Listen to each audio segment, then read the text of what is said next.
La isla de Cere era una ciudad-palacio rodeada por varios cercos de agua, y sus habitantes se asomaban a las terrazas, cada atardecer y en hermosos barcos adornados con sus flamantes y blancas velas, así como leones, gacelas y delfines y toda la fauna que la rodeaba, quienes vibraban en una armonía perfecta, y juntos deleitaban la puesta de sol en el horizonte, tal cual una bola de oro, que se zambullía en el mar. El filósofo griego Platón fue el primero en hacerse eco de una leyenda de la antigüedad, en la que se menciona un reino mítico, situado en una isla o península llamada Atlántida. En sus diálogos, hará referencia de ella a través de Critias. Este fue discípulo de Sócrates. Según el relato de Platón, Critias oyó esa historia contada por su abuelo, que a su vez la había escuchado del político ateniense Solón y a este último se la habían transmitido los sacerdotes egipcios, de la ciudad de Sais, situada en el delta del Nilo.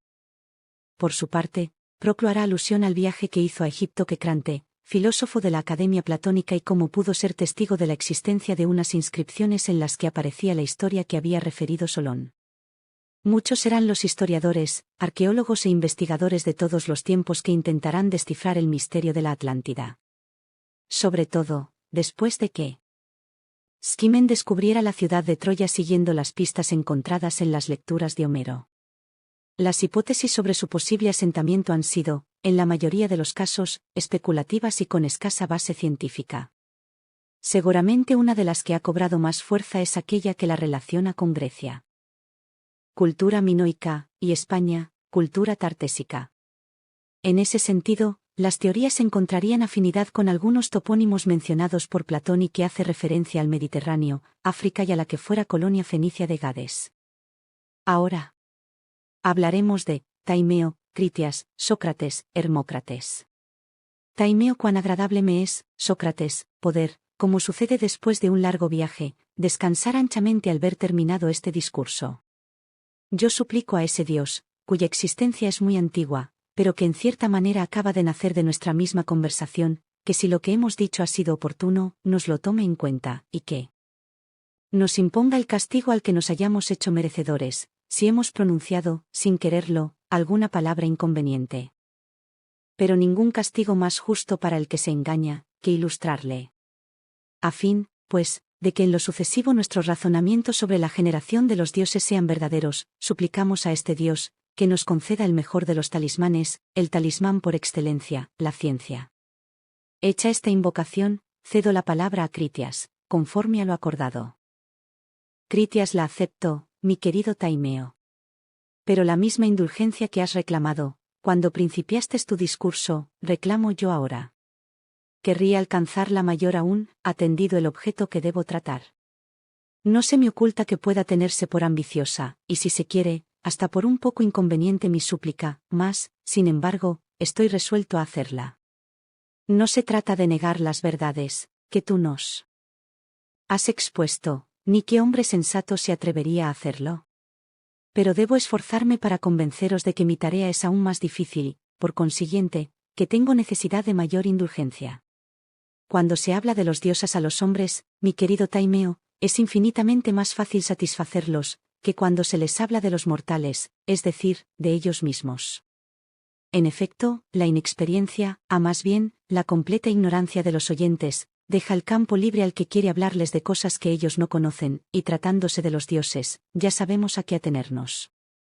Concebiréis más claramente esto, si fijáis vuestra atención en lo que voy a decir. Nuestras palabras son necesariamente una imitación o imagen de alguna cosa. Supóngase un pintor, que se proponga representar las cosas humanas o las obras de la divinidad en general. Desde luego vemos la facilidad o dificultad que experimenta al imitar estos diversos objetos, para poder contentar al espectador. Si pinta la tierra, las montañas, los ríos, los buques, el cielo entero y todo lo que él comprende, así como todo lo que en él se mueve, nos daremos desde luego por satisfechos, por poco que haya sido su arte y escasa la semejanza conseguida al reproducir estos objetos, y en tal caso, desprovistos nosotros de todos los conocimientos precisos, no pensamos en examinar nada, ni en criticar nada, y nos damos por satisfechos con un bosquejo incierto y engañoso. Pero que el pintor trace los rasgos de la humanidad, nuestros hechos propios, como el hábito de verlos nos los ha hecho familiares, notamos inmediatamente las más ligeras faltas, y nos convertimos en jueces severos del cuadro, si no ha reproducido su modelo con una completa fidelidad. Lo mismo sucede con los discursos. Cuando se trata de las cosas celestes y divinas, basta que se hable de ellas con alguna verosimilitud.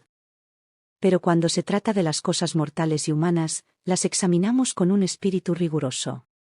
Por lo tanto, si a causa de que voy a hablar sin preparación, se nota que se me escapa o que incurro en alguna inexactitud, es preciso perdonármela, porque no es fácil, y antes bien es muy difícil expresar las cosas que nos conciernen de una manera conveniente.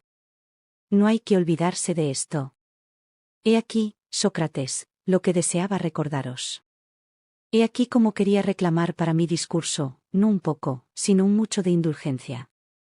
Mis palabras no tienen otro objeto, y si os parece que tengo algún derecho a exigiros este favor, concedédmelo de buena voluntad. Sócrates. ¿Por qué no concedértelo, Critias? También habremos de dispensar la misma gracia a Hermócrates, que hablará el tercero.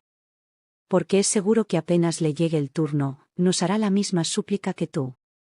Y para que piense en otro exordio, y no se crea obligado a repetir tus palabras, tenga entendido desde ahora, que le dispensamos la misma indulgencia. Por lo demás, te daré a conocer, mi querido Critias, las condiciones del público, a quien vas a dirigirte. El actor, que acaba de representar su pieza, ha alcanzado un maravilloso éxito, y agotaremos toda nuestra benevolencia, para ponerte en estado de poder rivalizar con él. Hermócrates. Me doy ya por prevenido, Sócrates, al mismo tiempo que Critias. Pero dime, Critias, ¿no sabes que jamás los cobardes alcanzaron trofeos? Así, pues, es preciso que marches de frente y que discurras con resolución, es preciso que después de haber invocado a Apolo y a las musas, hagas la pintura de nuestros conciudadanos y celebres su valor. Critias comenta cómo los sacerdotes egipcios cuentan a Solón el relato que sigue. Bien, mi querido Hermócrates, como tu vez no llegará hasta mañana, y otro debe aún precederte, te presentas ahora muy valiente, pero no tardarás en saber por ti mismo si la tarea es fácil. Sin embargo, no me haré sordo ni a tus exhortaciones ni a tus excitaciones, y sin olvidar las divinidades que acabas de nombrar. Llamaré en mi auxilio a todas las demás y singularmente a Mnemosina, porque de ella depende la mayor parte de mi discurso. Si la memoria me acompaña, si puedo referiros fielmente las antiguas historias de los sacerdotes egipcios importadas a estos lugares por Solón, creo que mi público quedará convencido de que he cumplido mi deber. Es preciso, pues, entrar en materia sin más demora. 9000 años atrás hubo una guerra, entre los pueblos que habitan más acá y más allá de las columnas de Hércules, Atenas y la Federación de Reyes de la Atlántida. La Atlántida, que se sumergió en el mar por causa de terremotos, tenía un tamaño más grande que la Libia y el Asia, quedó reducida a un escollo que impide la navegación en esa parte de los mares. Ante todas cosas recordemos, que han pasado 9000 años después de la guerra, que, según dicen, se suscitó entre los pueblos que habitan más acá y más allá de las columnas de Hércules. Es preciso que os dé una explicación de esta guerra desde el principio hasta el fin. De una parte estaba esta ciudad, ella tenía el mando y sostuvo victoriosamente la guerra hasta lo último. De la otra parte estaban los reyes de la isla Atlántida. Ya hemos dicho, que esta isla era en otro tiempo más grande que la Libia y el Asia, pero que hoy día, sumergida por los temblores de tierra, no es más que un escollo que impide la navegación y que no permite atravesar esta parte de los mares. En el curso de mi historia hablaré por su orden de todos los pueblos griegos y bárbaros que existían entonces, pero debo comenzar por los atenienses y por sus enemigos, y daros razón de sus fuerzas respectivas y de sus gobiernos. En su vista, pues, de nuestra ciudad es de la que debemos ocuparnos desde luego. Los dioses repartieron las tierras entre sí. Vulcano y Minerva recibieron lo que Critias denomina nuestro país. Sus habitantes, que se refugiaron en las montañas, han olvidado la historia de sus mayores, aunque conservan la tradición de algunos de sus nombres. Recuerdan nombres de personas y héroes, pero no sus acciones. A los otros el lote que les pertenecía. Habiendo obtenido como resultado de la justicia y de la suerte lo que querían, se establecieron en cada país, y después de haberse fijado en ellos, a la manera de lo que los pastores hacen con sus ganados, se consagraron a procurar el alimento y la educación a los hombres, que eran a la vez sus hijos y su propiedad. Sin embargo, no emplearon la violencia como los pastores que castigan suavemente a su ganado para conducirle. Sabían que el hombre es un animal dócil, e imitando al piloto que conduce la nave, y sirviéndose de la persuasión como de un timón para mover el alma a su gusto, dirigieron y gobernaron así la raza toda de los mortales. Así gobernaron las demás divinidades en los países que les tocaron en suerte. Pero Vulcano y Minerva, que tienen la misma naturaleza, como hijos que son de un mismo padre, y que están animados del mismo amor a las ciencias y a las artes, recibieron como lote en común nuestro país, que les convenía y se adaptaba maravillosamente a su virtud y a su sabiduría. Los dioses hicieron hombres de bien. Con la ruina de sus sucesores y el tiempo perecieron, sobreviviendo solo los que, escapando a los desastres, que habitaban en las montañas. Carecían de letras, cultura y tenían escasos medios de subsistencia. Habían olvidado su historia conservando solo algunas tradiciones. Empezaron a recuperar el pasado cuando algunos ciudadanos tuvieron resueltas las cosas necesarias para la vida. De los hombres primitivos hicieron hombres de bien, y pusieron en su corazón el amor al orden político. Los nombres de estos hombres se han conservado, pero el recuerdo de sus acciones ha perecido con la ruina de sus sucesores y con el transcurso de los tiempos. La única raza que ha escapado a estos desastres, ya lo hemos dicho, es la que habita las montañas y que, sin letras y sin cultura, solo recordaba los nombres de los que habían sido dominadores del país, sin saber nada o casi nada de sus grandes hechos.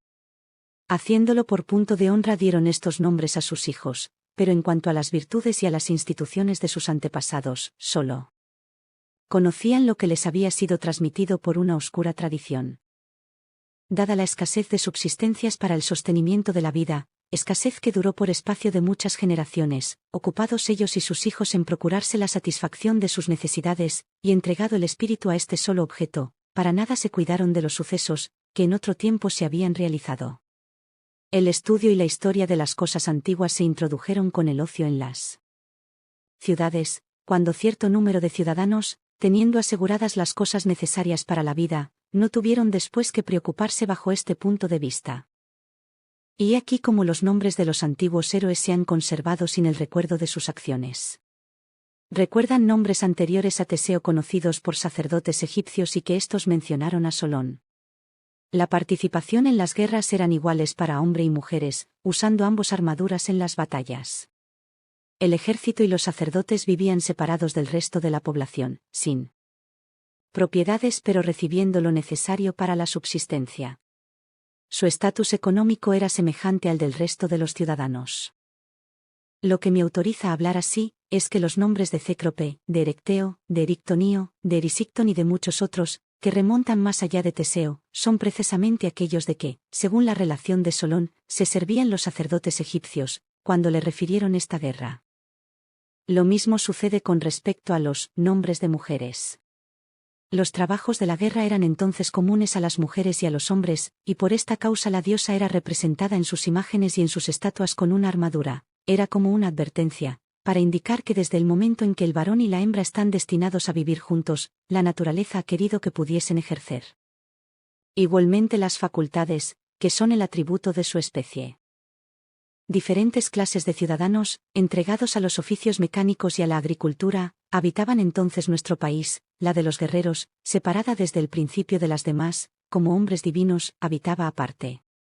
Provistos de todas las cosas necesarias a su subsistencia y a la educación de sus hijos, estos guerreros no poseían nada en particular, consideraban todos los bienes como pertenecientes a todos, no exigían de los demás ciudadanos más que lo que justamente necesitaban para vivir, y desempeñaban con el mayor esmero las funciones diarias del Estado, tales como las hemos concebido. Describe los límites de su país, Ática, habla de un poderoso ejército y de pueblos vasallos. Refiere que la Ática sufrió numerosas y terribles inundaciones a lo largo de los 9000 años, y que las tierras de estas revoluciones eran arrastradas al mar, disminuyendo la superficie habitable. Y también se dice como muy probable y quizá verdadero, que nuestro país en aquel tiempo tenía por límites el Istmo por una parte, y por otra los montes Citerón y Parnaso, abrazando toda la parte del continente comprendida en este intervalo, que de aquí descendía, por la derecha, hasta Oropo, y por la izquierda, hacia el mar, hasta el río Asopo. Estos eran sus límites extremos. Sobresalía entre todos los demás países por su fertilidad, lo cual le hacía capaz de sostener un numeroso ejército, compuesto de pueblos vecinos dependientes de nosotros. Es este un testimonio imponente de su fecundidad. Y, en efecto, lo que subsiste aún de esta dichosa tierra, no tiene igual en cuanto a la diversidad de producciones, excelencia de frutos y abundancia de pastos. Tales eran entonces la belleza y la riqueza del Ática. ¿Podríais creerlo? Ni cómo puede formarse una idea de lo que fue, por lo que es. Toda el Ática se desprende en cierta manera del continente, se mete por el mar y se parece a un promontorio. El mar que la envuelve, como si estuviera colocada en una vasija, es por todas partes muy profundo. En medio de las numerosas y terribles inundaciones que han tenido lugar durante 9000 años, porque 9000 años han pasado desde aquella época, las tierras, que estas revoluciones arrastraban desde las alturas, no se amontonaban en el suelo, como en otros países, sino que, rodando sobre la ribera, iban a perderse en las profundidades del mar. De suerte que, como sucede en las islas poco extensas, nuestro país, comparado con lo que era, se parece a un cuerpo demacrado por la enfermedad, escurriéndose por todas partes la tierra vegetal y fecunda, solo nos quedó un cuerpo descarnado. Diferencia las inundaciones descritas en los párrafos anteriores, que arrastraban las tierras hasta hundirlas en el mar, de las lluvias anuales, que mantenían las tierras en su seno y las fertilizaba. Pero antes el Ática, cuyo suelo no había experimentado ninguna alteración, tenía por montañas altas colinas, las llanuras, que llamamos ahora campos de Feyeo. Estaban cubiertas de una tierra abundante y fértil, los montes estaban llenos de sombríos bosques, de los que aún aparecen visibles rastros. Las montañas, donde solo las abejas encuentran hoy su alimento, en tiempos no muy lejanos estaban cubiertas de árboles poderosos, que se cortaban para levantar vastísimas construcciones, muchas de las cuales están aún en pie. Encontrábanse también allí árboles frutales de mucha elevación y extensos pastos para los ganados. Las lluvias, que se alcanzaban de Júpiter cada año, no se perdían sin utilidad, corriendo de la tierra estéril al mar. Por el contrario, la tierra, después que venían a ella abundantemente, las conservaba en su seno, las tenía en reserva entre capas de arcilla, las dejaba correr desde las alturas a los valles, y se veían por todas partes miles de fuentes, de ríos y de cauces de agua. Los monumentos sagrados, que se encuentran aún junto a los antiguos lechos de los ríos, atestiguan la verdad de mis palabras. He aquí lo que eran por naturaleza nuestros campos, los que los cultivaban, eran sin duda verdaderos labradores, entregados exclusivamente a sus labores, amigos del bien, de un natural excelente, y poseedores de una tierra fértil, regada por aguas abundantes y favorecida con el más benigno de los climas. Cuenta cómo la Acrópolis fue destruida por terremotos y lluvias en una sola noche, siendo esta la tercera catástrofe natural antes del diluvio de Deucalión. En la parte alta vivían los guerreros y a su alrededor, campesinos y artesanos. La meseta estaba vallada y los habitantes hacían vida en espacios colectivos. Una parte de la ciudadela estaba dedicada a jardines y lugares de esparcimiento. Tenía una fuente de la que manaba agua abundante, desaparecida por los terremotos. Contaba con un ejército de 20.000 efectivos, tanto de hombres como mujeres. En cuanto a la ciudad, ved la manera con que se gobernaba en aquel tiempo. En primer lugar, la Acrópolis estaba muy distante de tener el aspecto que hoy tiene. En una sola noche torrentes de lluvia arrastraron las tierras con que estaba revestida, y la dejaron desnuda y despojada, en medio de temblores de tierra y de una inundación, que es la tercera antes del diluvio de Deucalión. Pero antes, en otra época, era tal la extensión de la Acrópolis, que se extendía hasta él. Eridan y el Iliso, comprendía el Fénix y tenía el Lícabete por límite por el lado opuesto al Fénix. Estaba cubierta de una espesa capa de tierra, y, fuera de algunos puntos, presentaba en las alturas una llanura no interrumpida. Estaba habitada, a los costados según se bajaba, por artesanos y labradores, que cultivaban los campos vecinos. En la altura solo vivía la clase de los guerreros. alrededor del templo de Minerva y de Vulcano, después de haber rodeado esta meseta con un solo vallado, como se hace con el jardín de una sola familia. Habitaban en común en casas situadas a la parte del norte, en invierno tenían salas donde comían juntos, y tenían todo lo que reclama la vida en común, sea con relación a las habitaciones de los ciudadanos, sea con respecto a los templos de los dioses, a excepción del oro y de la plata de que no hacían ningún uso.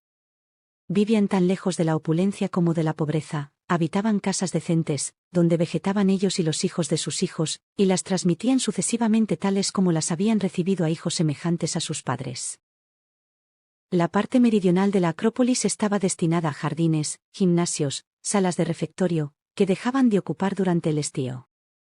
En el punto que ocupa hoy la Acrópolis manaba una fuente, y así como ahora solo salen de ella pobres arroyos por uno u otro lado, entonces suministraba una agua abundante, tan saludable en invierno como en verano, pero que desapareció a consecuencia de los temblores de tierra. Tal era el género de vida de estos guardas de sus propios conciudadanos, de estos jefes respetados por los demás griegos. Procuraban tener siempre a su disposición, en cuanto fuese posible, un número igual de hombres y mujeres en estado de llevar ya las armas y poderlas llevar aún, es decir, 20.000. He aquí cómo gobernaban según las reglas de la justicia su ciudad y la Grecia. He aquí lo que eran estos hombres, celebrados y admirados de toda la Europa y de toda el Asia por la belleza de sus cuerpos y por las virtudes de todos los géneros, que adornaban sus almas. Cuando Critias era joven oyó relatos de los enemigos de Ática. Solón tradujo los nombres extranjeros de esos enemigos a la lengua helénica. Los manuscritos de Solón fueron del abuelo de Critias que se los cedió a él, su nieto. Pero, ¿quiénes eran sus enemigos, remontando hasta el origen de su historia?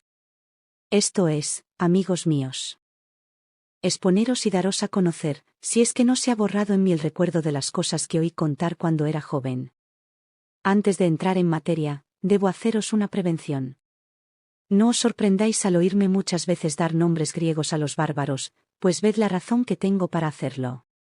Cuando Solón pensaba consignar esta relación en sus poemas, quiso conocer la significación de los nombres, y encontró que los egipcios, primeros autores de esta historia, los habían traducido a su propia lengua, y el mismo Solón, a su vez, buscando el sentido de cada nombre, le escribió en la nuestra. Estos manuscritos de Solón estaban en poder de mi abuelo y ahora los poseo yo, que los he estudiado mucho siendo joven. Según estos, en el reparto de los territorios hecho por los dioses, a Neptuno le correspondió la Atlántida. La describe como una isla o península con la palabra Nesos. Fue habitada por los hijos de Neptuno y Clitou, una mortal nacida de Leuciopa, esposa de Híbene. Ocuparon una montaña poco elevada, rodeada de una amplia llanura. Y así, si me oís pronunciar nombres griegos, no os sorprendáis, puesto que ya sabéis la razón. Esta larga historia comenzaba poco más o menos de la manera siguiente. Ya dijimos antes, que los dioses echaron suerte sobre las diferentes partes de la tierra, que los unos obtuvieron un territorio grande, otros uno pequeño, y que todos establecieron templos y sacrificios. Neptuno, ¿a quién correspondió? La Atlántida, colocó en una parte de esta isla los hijos que había tenido de una mortal. Esta parte era una llanura situada no lejos del mar, hacia el medio de la isla, la más bella, según se dice, y la más fértil de las llanuras. A 50 estadios poco más o menos de esta llanura, también en medio de la isla, había una montaña muy poco elevada. Allí habitaba uno de estos hombres, que en el origen de las cosas nacieron de la tierra, Híbene, con su mujer Leucipa. Neptuno fortificó la colina de Clitou con muros y fosos de tierra y mar alternativamente. En ningún caso se menciona que sean circulares. Estos engendraron una sola hija, llamada Clitou, que era núbil, cuando murieron sus padres, y con la que se casó Neptuno, que se enamoró de ella. La colina, donde vivía Clitou, fue fortificada por Neptuno, que la aisló de todo lo que la circundaba. Hizo muros y fosos con tierra y agua del mar alternativamente, unos más pequeños, otros más grandes, 2 de tierra y 3 de agua, ocupando el centro de la isla, de manera que todas sus partes se encontraran a igual distancia del mismo. La hizo por lo tanto inaccesible, porque entonces no se conocían ni las naves ni el arte de conducirlas. Como era un dios, le fue fácil ordenar y embellecer esta nueva isla. Formada en medio de la otra, haciendo que salieran del suelo dos manantiales. Uno caliente y otro frío, y que produjera la tierra alimentos variados y abundantes. Neptuno tuvo 5 parejas de hijos varones mellizos entre los que dividió la Atlántida en 10 partes. Al mayor de los mellizos le dio la mejor, que era la de su madre. Se llamaba Atlas y lo hizo rey de los demás hermanos. Al mar que limitaba con sus tierras se le llamó Atlántico. A su hermano gemelo le di la tierra de Gadirica, en lengua indígena, Gadir, hacia las columnas de Hércules. Tuvo sucesivamente de Clitou 5 parejas de hijos, todos varones y mellizos, y los educó. Dividió toda la isla Atlántida en 10 partes, dio al hijo mayor de los primeros gemelos la estancia de su madre con toda la campiña circundante, que era la más vasta y la más rica de toda la isla, y le hizo rey de todos sus hermanos. Entre estos eligió jefes, y dio a cada uno de ellos el gobierno sobre un crecido número de hombres y una gran extensión de territorio. Todos ellos recibieron un nombre. El hijo mayor, el rey, de quien la isla y este mar, llamado Atlántico, han tomado su nombre, por haber sido el primero que reinó en ella, fue llamado Atlas. A su hermano gemelo le tocó la extremidad de la isla, hacia las columnas de Hércules, la parte del país que se llama Gadirica, que se llamó en griego Emmeles y en la lengua indígena Gadir, donde tiene su origen el nombre de este país. Los hijos de la segunda pareja se llamaron Aniferes y Euemón, los terceros, Mneseo, el mayor, y el otro autóctono, los cuartos, el Asipo el primero y el segundo Meste, y en fin, los quintos Ases y Diaprepes. Los hijos de Neptuno extendieron su poder durante muchas generaciones, llegando hasta Egipto y la Tirrenia. Poseían grandes riquezas metalúrgicas, destacando el oricalco, el más precioso de los metales después del oro. Había lagos, pantanos, toda clase de frutos, animales salvajes y muchos elefantes. Estos hijos de Neptuno y sus descendientes habitaron en este país durante muchas generaciones. Sometieron en estos mares otras muchas islas, y extendieron su dominación más allá, según hemos dicho, hasta el Egipto y la Tirrenia. La posteridad de Atlas continuó siendo siempre muy respetada, el mayor en edad era el rey y transmitía su autoridad al mayor de sus hijos, de suerte que conservaron el reinado en su familia durante largos años. Era tal la inmensidad de riquezas, de que eran poseedores, que ninguna familia real ha poseído ni poseerá jamás una cosa semejante. Todo lo que la ciudad y los otros países podían suministrar, todo lo tenían ellos a su disposición. Gracias a su poder, eran importadas muchas cosas en la isla, si bien producía ésta las que son necesarias a la vida, y por lo pronto los metales, ya fueran sólidos o fusibles, y hasta aquel del cual solo conocemos el nombre, pero que en la isla existía realmente, extrayéndose de 1000 parajes de la misma, el oricalco, que era entonces el más precioso de los metales después del oro. La isla suministraba en abundancia todos los materiales de que tienen necesidad las artes, y mantenía un gran número de animales salvajes y domesticados, y se encontraban entre ellos muchos elefantes. Todos los animales tenían pasto abundante, lo mismo los que vivían en los pantanos, en los lagos y en los ríos, como los que habitaban las montañas y llanuras, y lo mismo el elefante que los otros, a pesar de su magnitud y de su voracidad. Además de esto, todos los perfumes que la tierra produce hoy, en cualquier lugar que sea, raíces, hierbas, plantas, jugos destilados por las flores o los frutos, se producían y criaban en la isla. Asimismo los frutos blandos y los duros, de que nos servimos para nuestro alimento, todos aquellos con que condimentamos las viandas y que generalmente llamamos legumbres, todos estos frutos leñosos que nos suministran a la vez brebajes, alimentos y perfumes, todos esos frutos de corteza con que juegan los niños y que son tan difíciles de conservar, y todos los frutos sabrosos que nos servimos a los postres para despertar el apetito cuando el estómago está saciado y fatigado, todos estos divinos y admirables tesoros se producían en cantidad infinita en esta isla, que florecía entonces en algún punto a la luz del sol. Describe la organización espacial de la Atlántida con sus diferentes anillos de tierra y agua. Menciona las dimensiones de algunas de las grandes obras de la ciudad. Relata cómo sus habitantes crearon templos y palacios, puertos y dársenas. Levantaron puentes sobre los fosos circulares que rodeaban la antigua metrópoli. Abrieron canales por los que podían circular trirremes. En algunos pasajes de los mismos pusieron techos para que las naves lo cruzaran a cubierto. Utilizando, pues, todas estas riquezas de su suelo, los habitantes construyeron templos, palacios, puertos, dársenas para las naves, y embellecieron toda la isla en la forma siguiente. Comenzaron por echar puentes sobre los fosos circulares, que llenaba la mar, y que rodeaban la antigua metrópoli, poniendo así en comunicación la estancia real con el resto de la isla. Muy al principio construyeron este palacio en el punto mismo donde habían habitado el dios y sus antepasados. Los reyes, al transmitírselo, no cesaron de añadir nuevos embellecimientos a los antiguos, haciendo cada cual los mayores esfuerzos para dejar muy atrás a sus predecesores, de suerte que no se podía, sin llenarse de admiración, contemplar tanta grandeza y belleza tanta. A partir desde el mar abrieron un canal de 3 arpentos de ancho, de 100 pies de profundidad y de una extensión de 50 estadios, que iba a parar al recinto exterior. Hicieron de suerte que las embarcaciones que viniesen del mar pudiesen entrar allí como en un puerto, disponiendo la embocadura de modo que las más grandes naves pudiesen entrar sin dificultad. En los cercos de tierra, que separaban los cercos de mar, al lado de los puentes, abrieron zanjas bastante anchas, para dar paso a una trireme, y como de cada lado de estas zanjas los diques se levantaban a con acento bastante altura por cima del mar, unieron sus bordes con techumbre, de suerte que las naves las atravesaban a cubierto. El mayor cerco, el que comunicaba directamente con el mar, tenía de ancho 3 estadios, y el de tierra contiguo tenía las mismas dimensiones. Los recintos de la ciudadela estaban rodeados de varias murallas de piedras blancas, negras y encarnadas. Cubrieron con una especie de barniz de bronce el muro exterior, de estaño el segundo y de oricalco la acrópolis, que relumbraba como el fuego. En el centro se levantaba el templo a Clito y Neptuno con muros revestidos de oro. En ese templo cada 10 años acudían desde las provincias a ofrecer los primeros frutos de la tierra.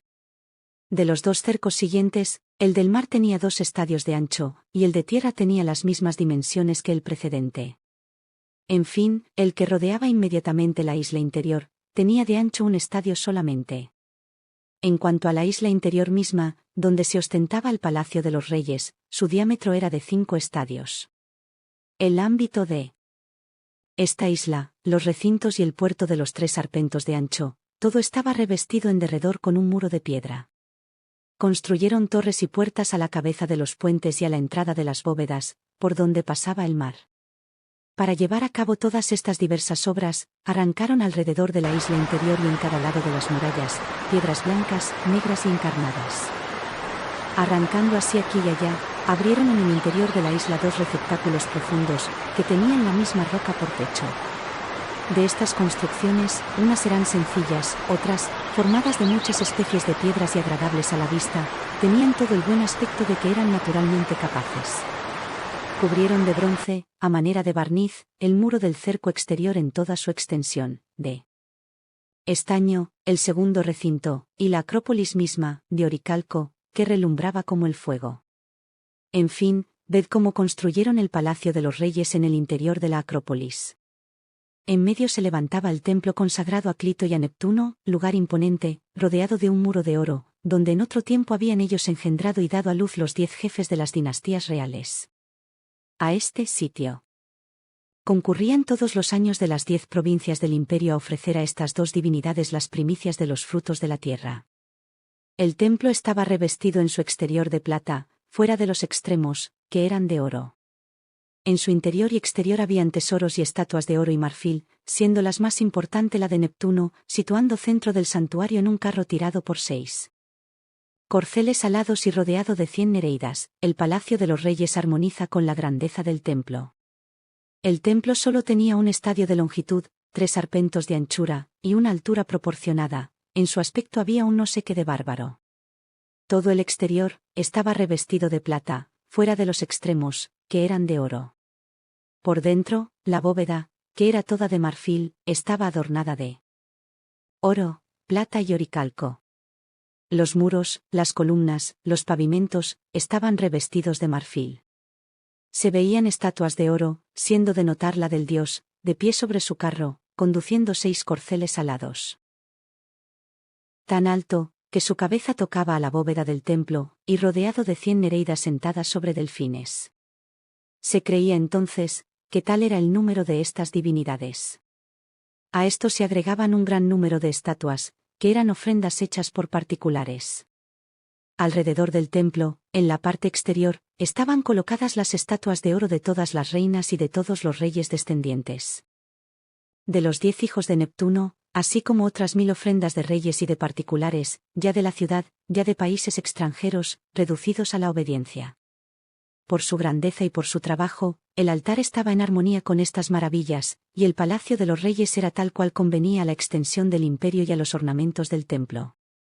2 fuentes, una caliente, otra fría, abundantes e inagotables, gracias a la suavidad y a la virtud de sus aguas satisfacían admirablemente todas las necesidades. En las cercanías de las casas se encontraban árboles, que mantenían la frescura, depósitos de agua a cielo abierto, y otros cubiertos con su techumbre para tomar baños calientes en invierno, aquí los de los reyes, allí los de los particulares, en otra parte los de las mujeres, y otros.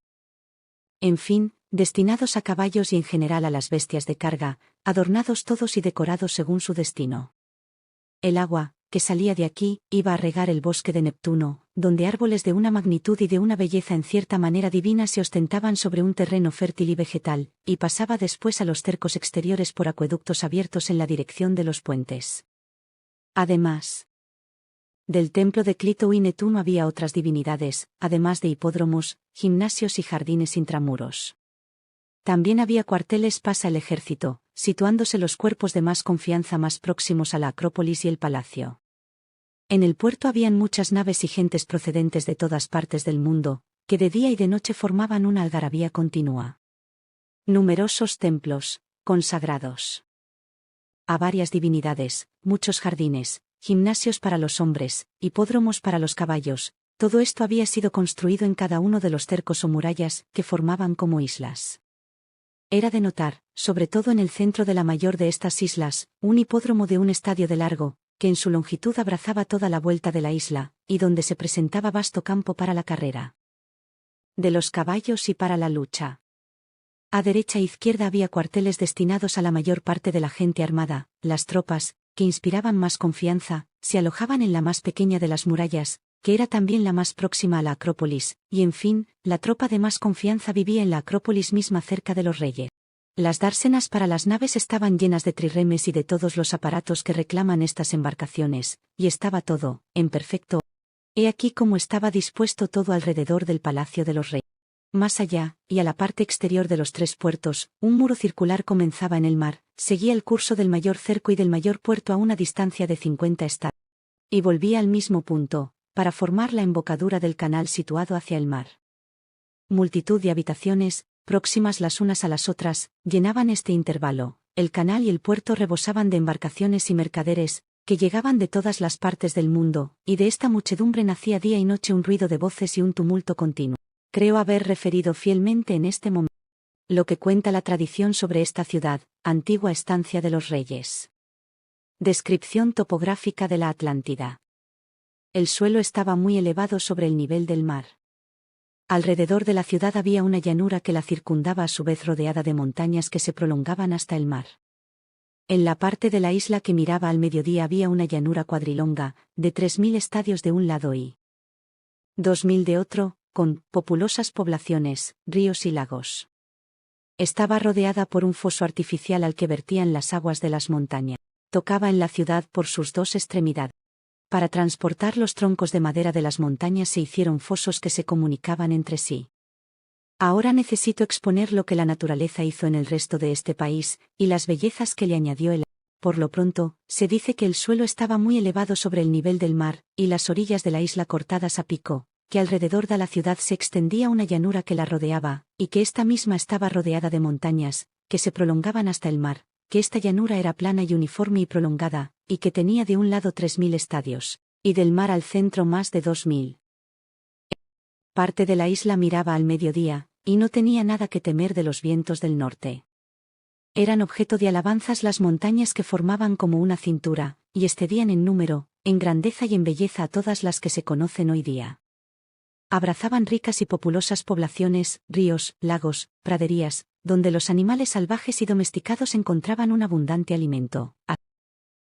Encerraban numerosos y vastos bosques, donde las artes encontraban materiales de toda especie para obras de todas clases. Tal era esta llanura, gracias a los beneficios de la naturaleza y a los trabajos de gran número de reyes durante un largo transcurso de tiempo.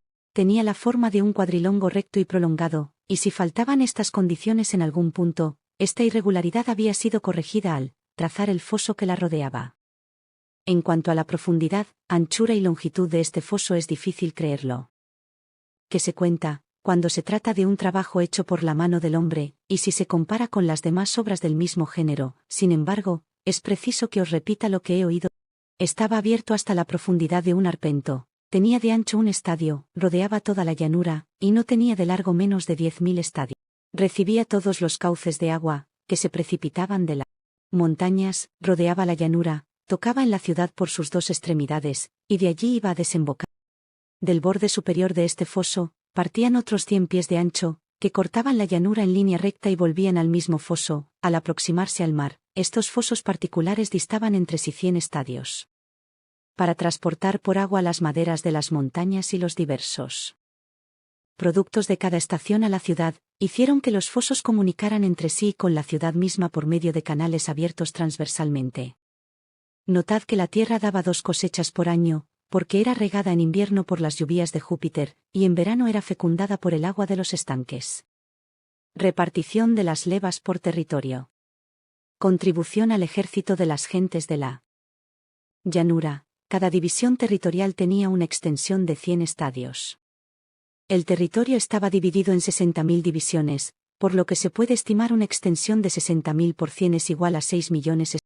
Solamente en la los habitantes de las montañas y el resto del país también contribuían a las fuerzas militares de la el número de soldados, con que debían contar. Los habitantes de la llanura que estuvieran en estado de llevar las armas, se había fijado de esta manera. Cada división territorial debía elegir un.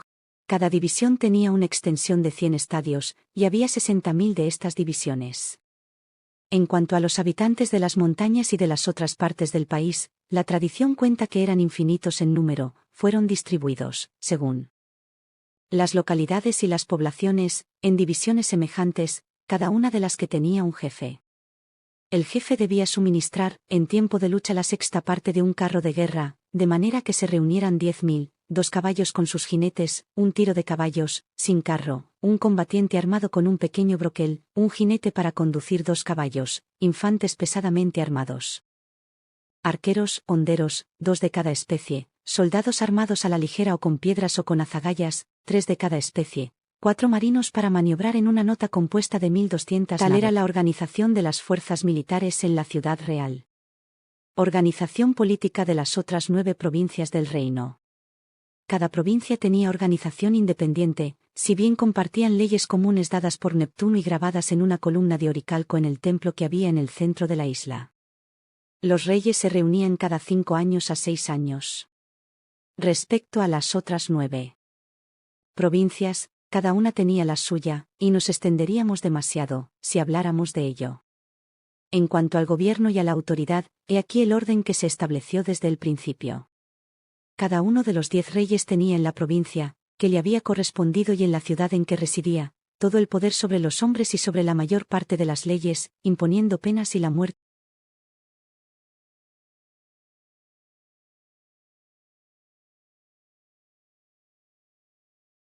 Capricho.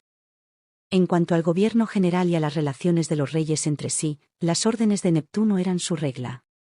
Estas órdenes les habían sido transmitidas en la ley soberana, los primeros de ellos las hablan grabado en una columna de oricalco, levantada en medio de la isla en el templo de Neptuno. Los 10 reyes se reunían sucesivamente el 5º año y el 6º, alternando los números par impar. En estas asambleas discutían los intereses públicos, averiguaban si se había cometido alguna infracción legal, y daban sus resoluciones. Cuando tenían que dictar un fallo, ved cómo se aseguraban de su fe recíproca. Después de dejar en libertad algunos toros en el templo de Neptuno, los 10 reyes quedaban solos y suplicaban al dios, que escogiera la víctima que fuese de su agrado, y comenzaban a perseguirlos sin otras armas que palos y cuerdas. Luego que cogían un toro, le conducían a la columna y le degollaban sobre ella en la forma prescrita. Además de las leyes estaba inscripto en esta columna un juramento terrible e imprecaciones contra el que las desobedeciera. Verificado el sacrificio y consagrados los miembros del toro según las leyes, los reyes derramaban gota a gota la sangre de la víctima en una copa, arrojaban lo demás en el fuego, y purificaban la columna. Sacando enseguida sangre de la copa con un vaso de oro, y derramando una parte de su contenido en las llamas, juraban juzgar según las leyes escritas en la columna, castigar a quien las hubiere infringido, hacerlas observar en lo sucesivo con todo su poder, y no gobernar ellos mismos ni obedecer al que no gobernase en conformidad con las leyes de su padre. Después de haber pronunciado estas promesas y juramentos por sí y por sus descendientes, después de haber bebido lo que quedaba en los vasos y haberlos depositado en el templo del dios, se preparaban para el banquete y otras ceremonias necesarias.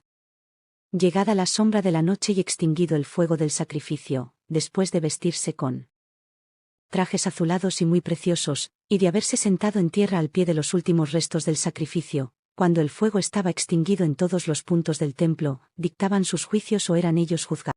Si alguno había sido acusado de haber desobedecido las leyes. Dictados estos juicios, los inscribían, al volver de nuevo el día, sobre una tabla de oro, y la colgaban con los trajes en los muros del templo, para que fueran como recuerdos y advertencias.